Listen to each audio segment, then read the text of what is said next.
Un régime dictatorial fait appliquer les lois à son peuple sans qu'il ne les respecte lui-même. Le site lafrancesansfoi-ni-loi.com. Bonjour, je suis Rémi Lavadi. Une dictature, qu'est-ce que c'est? C'est un régime politique dans lequel une personne ou un regroupement de personnes exerce les pouvoirs absolus sans que ni les lois ni les institutions ne les limitent.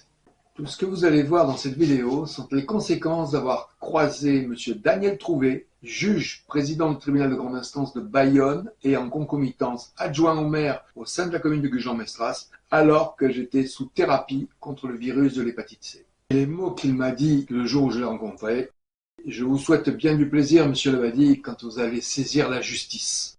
En août 2001, on découvre que je suis atteint du virus de l'hépatite C. Après quelques investigations, il s'avère que j'ai été transfusé dans un hôpital français. Le dit hôpital me délivrera une lettre dans laquelle il me spécifie qu'il ne peut pas y avoir d'homonymie puisque j'étais le seul Rémi Lavadi à ce moment-là aux urgences. Les médecins me disent: la thérapie va être longue, difficile, sans aucune garantie de résultat. Je suis alors chef d'entreprise et gérant de société depuis 8 ans. J'ai 6 salariés à durée indéterminée, plus des intérimaires régulièrement toute l'année, et je vais devoir prendre des décisions. Il n'y a aucun social en France pour tout travailleur indépendant avant les années 2000, et je suis installé depuis 1994. Je vais devoir constituer une trésorerie afin de pouvoir vivre pendant 3 ans et demi de thérapie sans aucune ressource financière. Et la durée de la thérapie, je ne la connais pas au départ. Je prends contact avec Monsieur Le Gall de la commune de Gujan-Mestras, qui est donc le premier adjoint de Monsieur le maire, courant juillet 2002. Nous convenons d'un commun accord le remboursement anticipé du solde du terrain en date du 31/12/2002. Ce sera réglé le 30 décembre 2002 et je recevrai quittance du service des impôts de la Teste. Courant novembre 2002, je signe la vente d'un terrain détenu en SCI auprès d'un notaire d'un musée de Biscarrosse, ainsi qu'un bâtiment industriel que je vends en copropriété. Le notaire se rapproche de la mairie de Gujan-Mestras et il recevra une lettre en date du 4 décembre 2002 lui signifiant qu'il n'y a aucun problème, il peut parfaitement procéder aux ventes des 2 sous-seins privés. Puis, tout d'un coup, il reçoit un appel téléphonique d'un haut magistrat de la commune de Gujan-Mestras qui va l'incendier et lui sommer d'arrêter les ventes. La mairie va lancer une assignation contre la SCI, le notaire, l'acquéreur et moi-même bien entendu. Le notaire bloquera les ventes, il ne procédera plus à la vente finale et il me demandera de me rapprocher de la mairie. Je rencontre Monsieur Daniel Trouvé, qui est le responsable de la commune de Gujan-Mestras, qui s'occupe de la gestion économique de la zone artisanale de la dite commune. Il me fait savoir que la mairie souhaite préempter sur la vente du terrain détenu par la SCI et il souhaite préempter, mais à la hauteur du bon de commande qui m'a été fait quelques années auparavant. Il est évident que les sous-seins privés que j'ai vendus correspondent au prix de la vente du marché de l'époque. Je ne suis absolument pas d'accord. La préemption doit se faire dans les règles. Après quelques recherches, Monsieur Daniel Trouvé est un haut magistrat au sein de la commune de Gujan-Mestras. Il est juge président du tribunal de grande instance de Bayonne au moment des faits. De même, Marie-Hélène Deségaux est avocate de métier. Il est évident, il n'y a plus aucune séparation de la justice et de l'État. Comment voulez-vous que le tribunal soit impartial? Il y a des prises d'intérêt entre les parties. C'est évident. On ne peut rien obtenir de légal. Le notaire refuse catégoriquement la finalisation des sous-seins privés, qui sont étroitement liés. Une vente ne peut pas se faire sans l'autre. Il le précisera dans une lettre d'ailleurs. Mon client se rapproche de moi et il me dit: écoutez, Monsieur Lavadi, je ne vois pas comment on va pouvoir avancer. Le notaire bloque la vente. On ne pourra pas finaliser les sous-seins privés. Moi, j'ai besoin de me préparer pour l'année prochaine, ma saison. Il faut aller vite, là. Il me rajoute: par contre, si vous voulez vendre la société plutôt que le terrain, et là, nous n'avons plus besoin de notaire. J'ai mon cabinet d'experts comptables GCL sur Bordeaux, qui est capable parfaitement de réaliser la vente finale de la société détentrice du terrain. Moi, je fais le tour, effectivement. J'ai aucun justificatif comme quoi la mairie souhaite préempter sur le terrain. Je n'ai rien. Aucun papier justificatif. Je n'ai que des mots, que des paroles. Et bien sûr, de l'intimidation et de l'abus de pouvoir.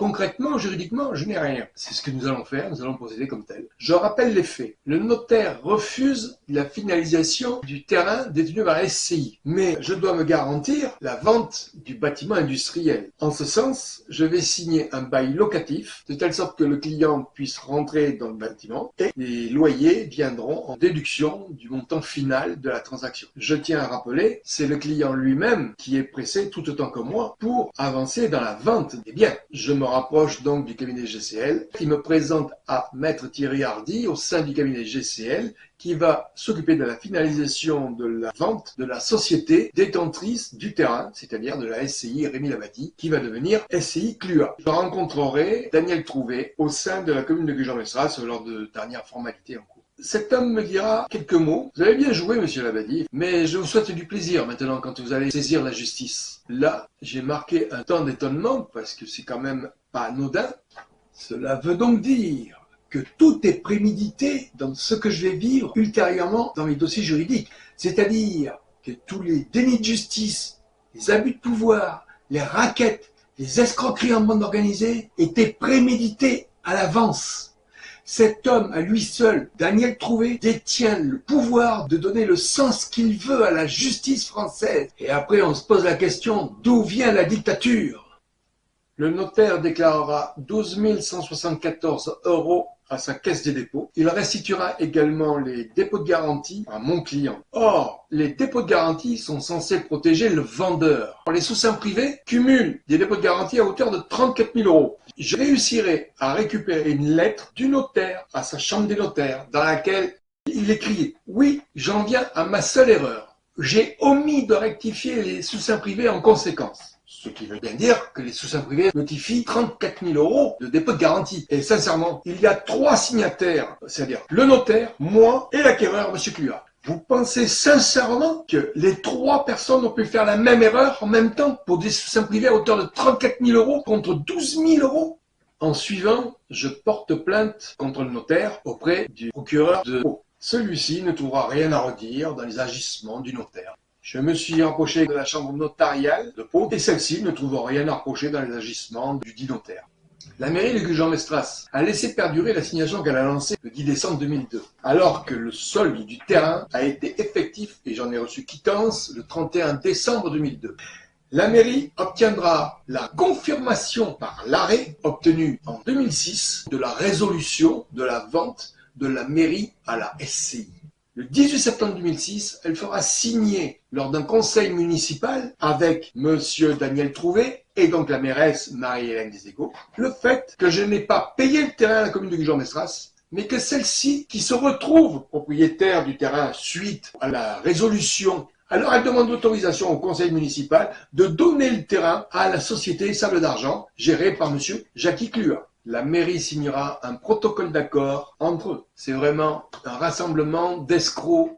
Je suis donc amené à porter plainte contre Marie-Hélène Deségaux, Daniel Trouvé, tous les magistrats qui ont instruit mes dossiers pour faux en écriture publique, recel de crimes, tous les crimes d'injustice qui ont été faits dans ces dossiers. J'ai contacté également l'inspection générale des services judiciaires, l'IGSJ, qui ne donnera pas suite au dossier. Je me suis rapproché des gardes des Sceaux pour porter plainte, différents gardes des Sceaux. Il n'y a jamais eu de suite donnée à quoi que ce soit. Vraiment, il n'y a pas possibilité d'obtenir justice dans ce pays. J'ai contacté des premiers ministres, j'ai contacté les présidents de la République, sans jamais rien obtenir.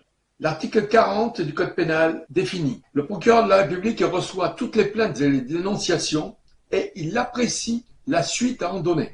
Par ailleurs, toute autorité constituée, tout officier public ou fonctionnaire qui acquiert dans l'exercice de ses fonctions la connaissance d'un crime ou d'un délit est tenu de se rapprocher immédiatement de son procureur de la République et de lui transmettre tous les renseignements, les actes et procès-verbaux qui y sont relatifs.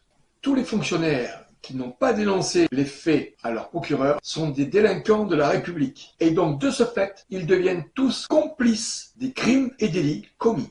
Je vous lis l'article 313-1 du Code pénal. L'escroquerie est le fait, soit par l'usage d'un faux nom ou d'une fausse qualité, soit par l'abus d'une qualité vraie, soit par l'emploi de manœuvres frauduleuses, de tromper une personne physique ou morale et de la déterminer ainsi à son préjudice ou au préjudice d'un tiers, à remettre des fonds, des valeurs ou un bien quelconque, à fournir un service ou à consentir un acte opérant obligation ou décharge. L'escroquerie est punie de 5 ans d'emprisonnement et de 375 000 € d'amende. 313-2. Les peines sont portées à 7 ans d'emprisonnement et à 750 000 € d'amende lorsque l'escroquerie est réalisée. Premièrement, par une personne dépositaire de l'autorité publique et chargée d'une mission de service public dans l'exercice ou à l'occasion de l'exercice de ses fonctions ou de sa mission. En 4. Au préjudice d'une personne dont la particulière vulnérabilité due à son âge, à une maladie, à une infirmité, à une déficience physique ou psychique, ou un état de grossesse ou apparente ou connu de son auteur.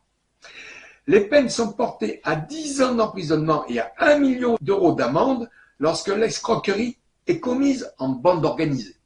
Alors, il n'est pas difficile de se rendre compte que Marie-Hélène Déségaux, qui est maire, sénatrice, députée européenne à l'époque et avocate de métier, ainsi que M. Daniel Trouvé, qui est à la fois juge, président du tribunal de grande instance de Bayonne au moment des faits, et en concomitance, il s'occupe de la gestion économique de la zone artisanale de Gujan-Mestras.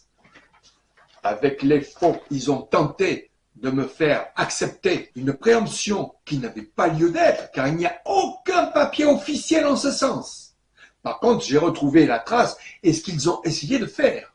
Donc là, c'est clair, la tentative y était. À ce titre, l'article 313-3 définit la tentative d'infraction prévue par la présente section est punie des mêmes peines. N'est-ce pas, monsieur Trouvé? N'est-ce pas, Marie-Hélène Déségaux? N'est-ce pas, maître Darmusé? N'est-ce pas, monsieur Jackie Clua? N'est-ce pas, tous les procureurs que j'ai contactés? N'est-ce pas, tous les juges qui se sont immiscés dans mes actions judiciaires? N'est-ce pas, messieurs les greffiers? N'est-ce pas, messieurs les avocats, qui sont tous officiers ministériels, alors que j'étais malade, sous thérapie longue durée, depuis février 2002, et ce, jusqu'en décembre 2005, sans discontinu. En suivant, j'ai contacté les services de l'Europe, car comme vous le savez, nous sommes soi-disant protégés dans le système européen, à savoir, il y a une charte européenne des droits de l'homme qui revendique tous les titres que les États doivent respecter. Vous les contactez, vous leur donnez tous les justificatifs et ils vous répondent. Sincèrement, ils vous répondent. Ah, vraiment, je suis attristé de voir tout ce que vous avez vécu, monsieur Lavallie. Mais vraiment, je ne vois pas comment je pourrais intervenir. On se fiche de vous, là, ou quoi? C'est quoi? C'est de la poudre aux yeux, tout ça, alors?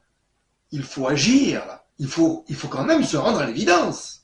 Je ne suis qu'un exemple parmi toutes les victimes en France, victimes du droit judiciaire, victimes des magistrats, victimes de cette dictature en place. Aujourd'hui, je suis accompagné de beaucoup d'associations de défense de citoyens français, notamment une.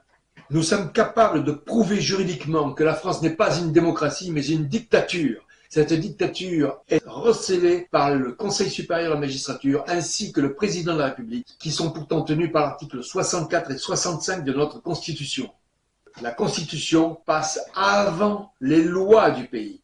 C'est le bébé de la France. La France n'est rien sans la Constitution. Notre Constitution définit ce que doit faire et assurer l'État français. Cette dictature est organisée par nos parlements européens, nos hauts magistrats, la Cour pénale internationale qui instrumente nos hauts magistrats. Nous sommes les esclaves de nos députés, sénateurs, ministres et médias qui ne relatent aucun fait réel.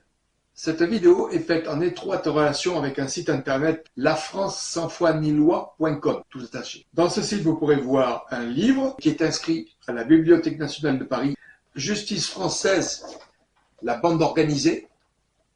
Et j'ai également écrit un deuxième bouquin en e-book. Dans cette book, il y a toutes les pièces juridiques pour attester et accréditer toutes mes accusations. Vous pourrez voir les atrocités que font vivre aux citoyens français les fonctionnaires du service de la justice française. C'est une horreur, c'est une calamité, c'est un véritable scandale. Vous pourrez voir également en page actualité les dégâts que fait la corruption dans le monde et dans un pays corrompu. Eh bien maintenant, vous savez exactement ce qu'il vous attend. Regardez ce qui se passe au Liban, c'est très beau. Vous avez une vidéo entre autres qui le témoigne. Vous pourrez voir également sur la page Magistrature française un site qui dénonce les juges délinquants. Attardez-vous, prenez quelques temps pour regarder ce que certains font. Jusqu'où ils ont été. Ils sont impunis. Ne l'oubliez pas, dans un pays dit démocratique, avec les maîtres mots qui sont de liberté, de faire tout ce que permet la loi, égalité de tous devant la loi et fraternité, eh bien vous voyez exactement la démocratie qu'il y a. Un régime dictatorial fait appliquer les lois à son peuple sans qu'il ne les respecte lui-même. Le site La France sans foi ni loi.